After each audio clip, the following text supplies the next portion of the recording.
Magandang hapon mga ka-solar. So muli, nagbabalik ang inyong ka-solar, si Solarens. Nandito tayo ngayon sa lugar ng Bawang, La Union.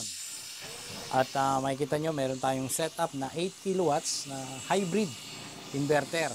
So ang total solar panel nito ay umaabot sa 16 pieces na 600 watts, no? At yun ay bifacial. So ang total capacity ng solar panel ay 9.6 kilowatts. Ibig sabihin, meron siyang lakas na 9,600 watts na solar panel. Okay. At yung inverter, ito naman ay kayang-kaya niya. Kumbaga ay kaya niyang saluhin yung lakas ng 9.6 na yon. Although itong capacity ng output niya para sa AC or alternating current ay umaabot ng 8 kilowatts. Okay. So, dun sa 8 kilowatts na yon ay kaya niyang paandarin at nakalagay dun sa load side. Dalawa kasi ang output nito, yung load side saka grid side. So, yung load side, yun din yung UPS or uninterruptible power supply. So, gumagana yan, mapa-brownout man or hindi. Kasi ang connection yan ay nakatap mismo doon sa load side ng inverter or UPS. Pero talagang mas magagamit yan kung sakaling magkakaroon ng brownout. So isa sa mga output ng inverter yung UPS. At pangalawa, yung grid side, grid side or yung home load. Home load din ang tawag diyan. At nagagamit lang yan pag merong supply ang Luelco or La Union Electric Cooperative. Pero hindi ibig sabihin na pag may supply ang Luelco ay yung Luelco pa rin ang mag-susupply sa buong kabahayan. Kasi yan ay mayroon tayong tinatawag na current transformer sensor. So yun ang magdidictate kung hanggang saan lang siya pwedeng pumasok. So ang usual na pinaglalagyan natin ng current transformer sensor ay in between ng kanyang main distribution panel, bago pumasok sa bahay yung kuryente. Nasa gitna yan ng energy meter. So yung energy meter na yon ay connected mula dun sa poste ng Luelco. So nasa gitna para hindi siya tuloy-tuloy na pumasok sa bahay at mag-take over muna yung solar na ma-harvest niyan or yung kung tuloy-tuloy man na merong supply ng grid, yung battery ang kayang supplyan kahit gabi na ng load side at saka grid side. Okay, so yun yung tanong kasi na pag daw ba gabi, sino na ang magsusupply? Of course, ang magsusupply na dyan ay yung battery, manggagaling sa battery. Kasi kaya nga tinawag na inverter kasi itong ating battery ay DC. DC supply yan, ibig sabihin direct current at ang voltage yan 51.2. Then yung function niya, kaya sa tinawag na inverter, magkakaroon ng inversing process. So from DC to AC. Yung AC output na voltage, yun naman ang magpapaandar sa mga appliances natin.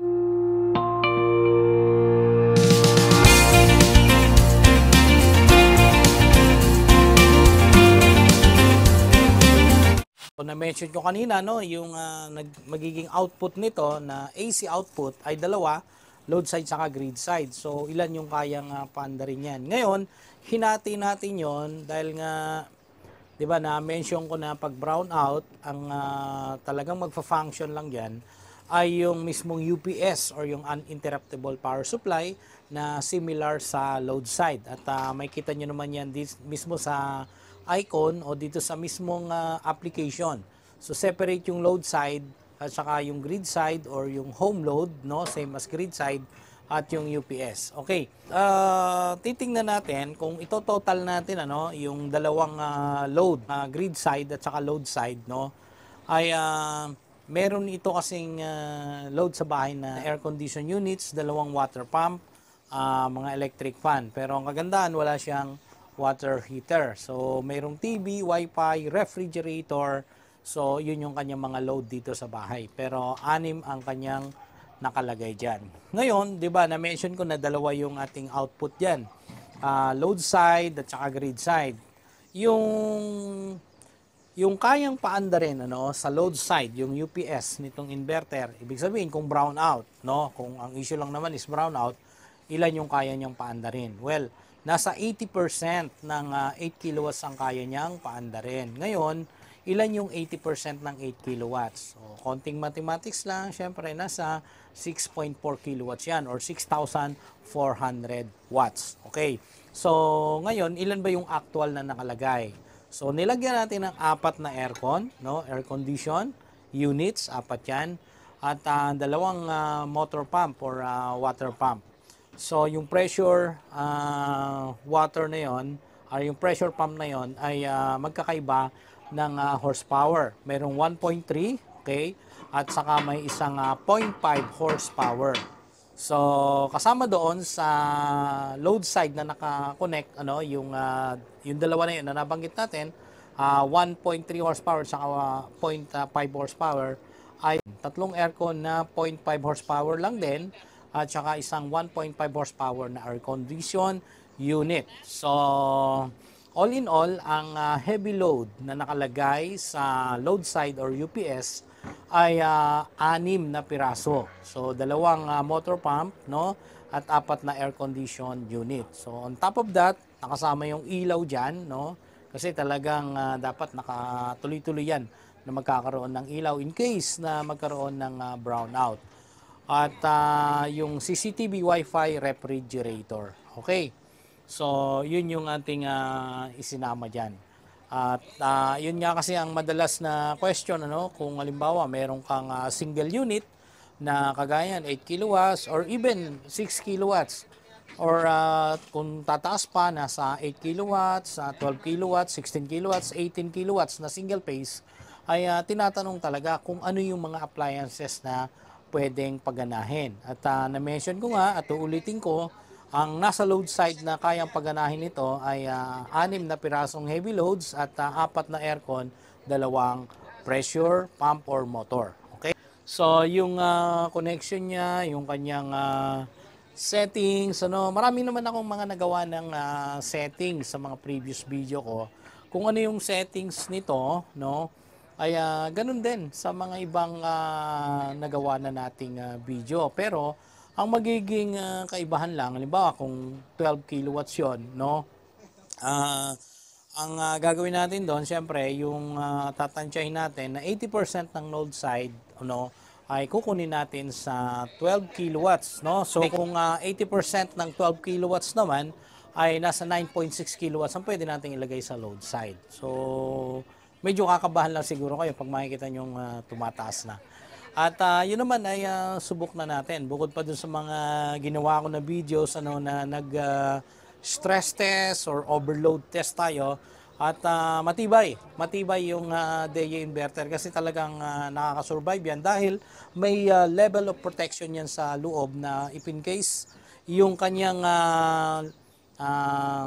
over capacity, ano, yung overload ano ay ma-reach, ayan, halimbawa yon yung 10 kilowatts na in-overload ko, ayan, makikita nyo, almost 11 kilowatts. So, after 1 minute, nag-shutdown, no, kasi nag-kick in yung kanyang protection level, and then bumalik sa dati, nag-normalize. So, pwede pa uling magamit yon. Kaya ako lang naman ginawa yun para malaman ko kung talagang hindi puputok, hindi masisira yung inverter na DEA. At success!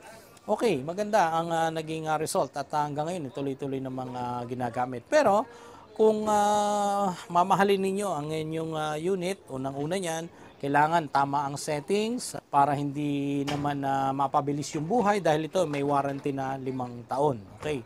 So, yun ang mahalaga doon na iniingatan, no?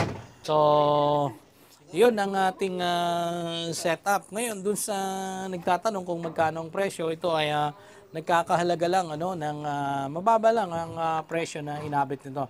Nasa 375,000, malayo pa itong lugar na ito, galing pa kami sa Quezon City ano.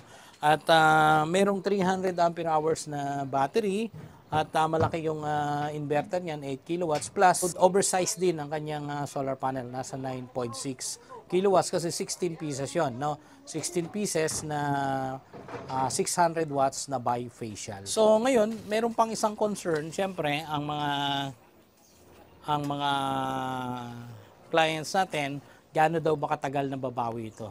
Ang pagbawi no ng cost mo rito ay tinatawag din na ROI or yung return of investment. So, ang return of investment, iyan yung initial cost mo, kagaya ng 375,000 yung nasabi natin, ay dapat mabawi mo sa certain period of time. So, didepende yan kung ilan yung babayaran na supposed to be magiging per kilowatt hour sa electric cooperative, at yun ang magiging basehan natin, and yung kanyang production.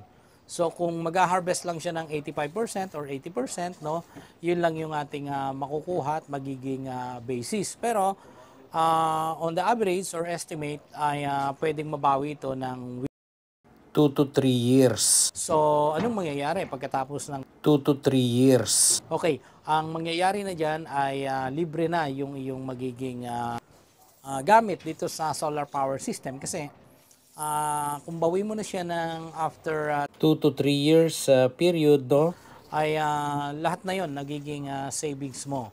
Pero kung mayroon ka mang minor expenses, okay lang yon, kasi lahat naman ng mga fixed asset ay subject to depreciation. Okay, so pag sinabing depreciation, yan ay mga part ng expenses na talagang integral, na hindi nawawala. Dahil kung kinonsider naman natin na capital asset yan, dahil nga sa tagal ng panahon na paggamit, kagaya ng solar panel, umaabot ng 25 to 30 years. So, yung battery mo, possible din, umabot ng 10 years. Yung inverter, more than 5 years. Ayan. So, nagiging part na ng capital asset mo yan. So, ibig sabihin nun, kung during the period na ginagamit mo siya, subject to wear and tear, meron ka talagang mga expenses na mai-incur dyan. Halimbawa, papalinis mo yung solar panel, pero minor na lang yon. After ng 2.37 ROI, meron ka ng, kumbaga, yan na yung, dyan na pumapasok yung return on investment, parang interest mo na dahil nabawi mo na yung capital mo na 375,000 para sa kabuuang expenses mo, no, mula nung iyong pina-install yan. So, yung iyong kinikita na ron, kasi savings mo na nga yun eh. Iyon naman yung magiging pang-offset mo na doon sa possible na expenses mo in the future, na minor expenses para sa repairs and maintenance. Pero ito ang kagandahan pagka mga hybrid on and off grid, halos walang masyadong maintenance yan. Linis-linis lang yan, higpit-higpit. Kung mayroong mga papalitan, ito mga maliliit na amount na lang yan. Okay. So bago tayo magtapos, tingnan muna natin yung solar panel sa taas.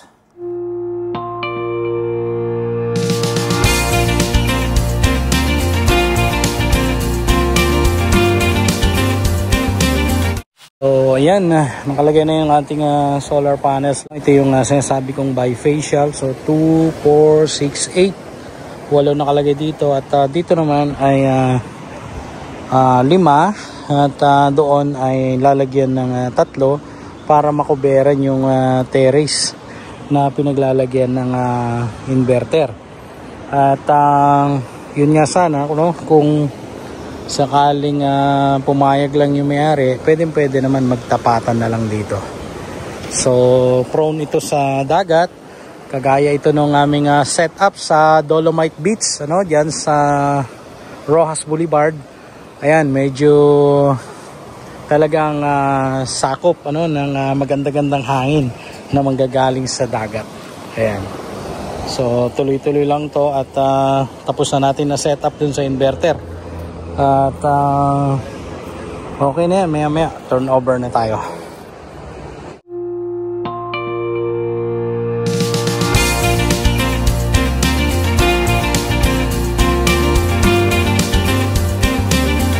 So yun ang ating setup ngayon dito sa Bawang La Union. At usap ulit tayo sa sunod na video. Muli ang inyong ka-solar, si Solar Renz.